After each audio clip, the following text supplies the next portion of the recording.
بسم اللہ الرحمن الرحیم۔ ایک سوال ہم سے پوچھا گیا کہ میں مسجد میں جاتا ہوں، جا کر تازہ وضو کرتا ہوں، وضو کرنے کے بعد جب میں مسجد میں آتا ہوں تو ایک تو تحیۃ الوضو اور ایک تحیۃ المسجد دونوں نوافل اس ٹائم میں پڑھ سکتا ہوں، تو کیا میں یہ الگ الگ دو رکعتیں پڑھوں یا 2 رکعت کے اندر میں ان دونوں کی نیتیں کر لوں تو یہ بھی جائز ہو جائے گا؟ تو یہ اس کا مسئلہ سن لیجئے۔ نفل نماز ایک ایسی چیز ہے، بلکہ کوئی بھی نفل عمل ایک ایسی چیز ہے جس کے اندر آپ جتنی زیادہ نیتیں کر لیں گے اتنا زیادہ اجر اور ثواب آپ کو ملنا شروع ہو جائے گا۔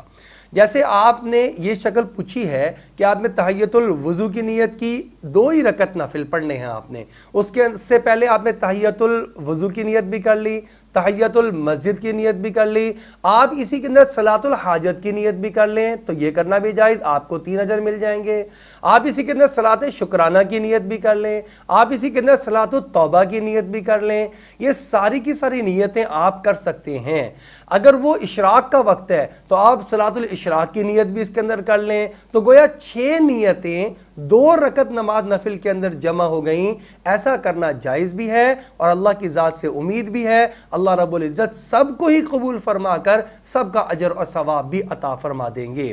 بہتر طریقہ یہ ہے کہ آپ الگ الگ سب چیزوں کو ادا کریں، جتنے زیادہ نوافل پڑھیں گے اتنا زیادہ اللہ کی طرف سے اجر و ثواب ملے گا۔ لیکن اگر وقت کی قلت ہے یا آپ وقت کی قلت کے علاوہ بھی اپنی سہولت کے لیے کہ زیادہ مشقت نہیں اٹھا سکتے، آپ اس طرح کرنا چاہیں تو آپ کو اس کی بھی اجازت ہے۔ اللہ جل شانہ سے دعا ہے اللہ رب العزت ہمیں فرائض کے ساتھ ساتھ واجبات کے ادا کرنے کے ساتھ ساتھ سنتوں اور نوافل کا اہتمام کرنے کی بھی توفیق عطا فرما دے۔